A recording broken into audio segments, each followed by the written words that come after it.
I saw the best minds of my generation destroyed by madness, starving, hysterical, naked, dragging themselves through the Negro streets at dawn, looking for an angry fix. Angel-headed hipsters burning for the ancient heavenly connection to the starry dynamo in the machinery of night. What a welcome back, everybody. You can see we're here with Howl by Allen Ginsberg. And um, first time that I encountered this poem, I was in this very class, American Literature 2. And it was this poem, encountering this poem was like lifting a veil. It was like I could see things, I could see life in a new way thanks to Allen Ginsberg. And um, Allen Ginsberg, there's Allen. You see that we have an urban setting now. Howl is a very urban poem, and Allen Ginsberg was part of what was called then, we still call it today, he was part of the Beat Generation. The Beat Generation was a whole group of writers. Many of them were friends with each other. They, would go out drinking and do drugs together. They would read each other's works, make comments, and it just really, really was an important moment, not just in American literature for its contributions, including Jack Kerouac's On the Road. If this is not part of your home library, it should be. And this is just a little indicator of the many different works of the Beat Generation. This is a collection that is part of my home library. You can see that it's, wow, yeah, there's quite a few. Now, a lot of folks say, well, hey, Mr. K, what's the big deal about the Beat Generation? If you'll remember from earlier in modernism, we talked about the idea of the mass culture, and writers and artists were starting to react against that. Now, when we get to the Beat Generation, this is when we turn up the volume, right? That's a phrase we've been using. So now the reaction against the mass culture now becomes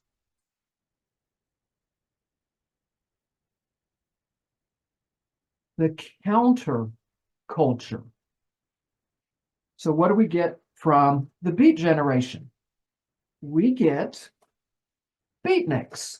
I'm sure that you've probably heard that term before. And the word beatniks, right, comes straight from the Beat Generation. This was in the 50s. And then as we move into the 60s, the counterculture continues and we get hippies. And everybody's heard of hippies, right? So that's in the 60s into the 70s. And by this time in American culture, the counterculture is part of the mass culture. So one of the things that we've talked about both in modernism and in postmodernism is the idea of fragmentation.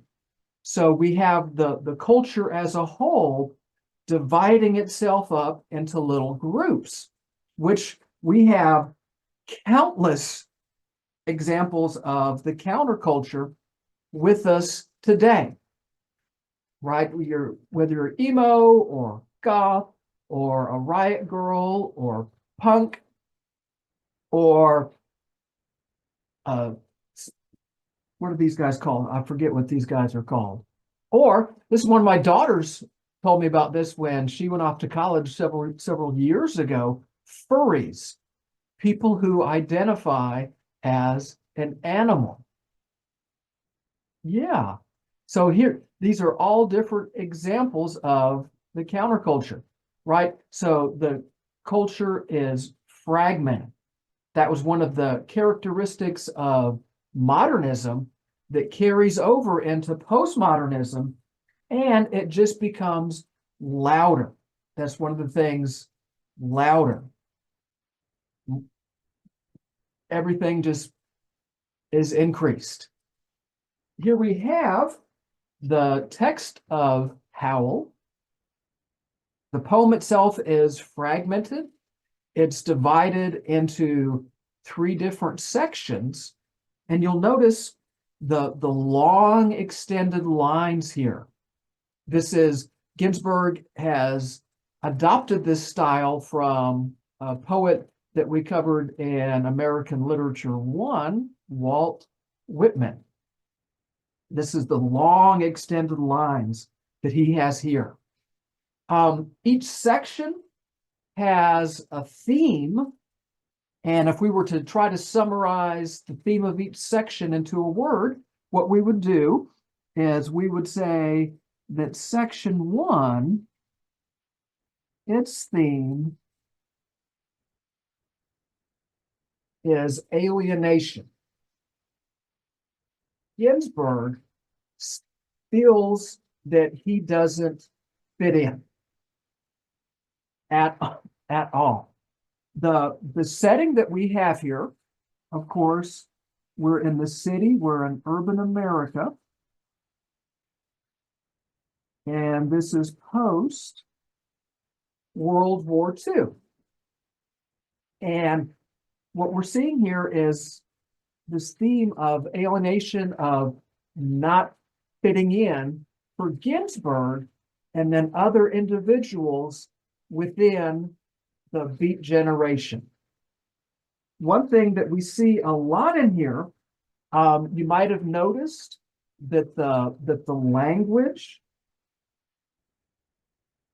is, yeah, it is really, really visceral language. And it's addressing subjects that previously would have never been discussed in American society.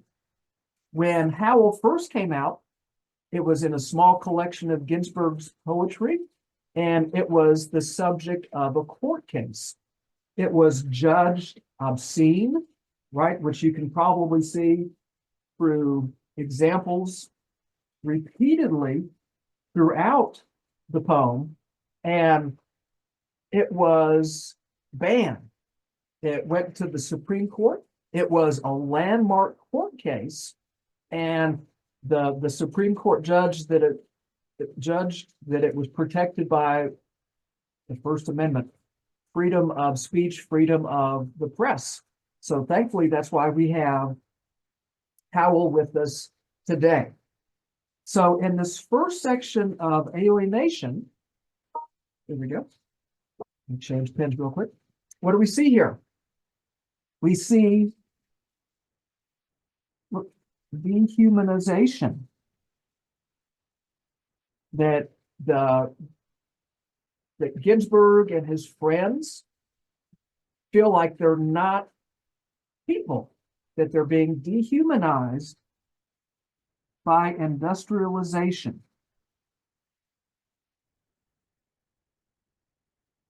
And what they're doing is they're searching.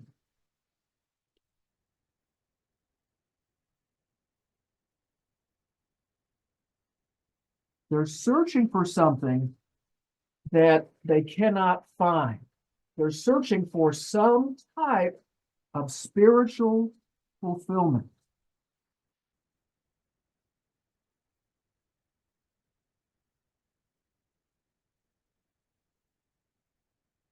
Right? Burning for the ancient heavenly connection to the starry dynamo, right? So that's what they're yearning for. But what are they caught up in? The machinery of the night. So here we see this conflict between industrialization, right? This is the postmodern society that we're still with today, right? And it's torn us from, where has it torn us from? Spiritual fulfillment. It's torn us from heaven, from illumination, right? And this is what Ginsburg is working with. I always tell people a really great way to connect with Howl is to read it out loud. There's versions of the author, Allen Ginsberg, reading this on YouTube. So you can hear him read it. And you can hear how chaotic and, I mean, just his charged his readings are. So you just have to go through and just counter it and see if you can get it through in one solid reading. One breath is just going and going and going. So that's what we see in the first section. Then we have to encounter the second and third sections in the next lectures.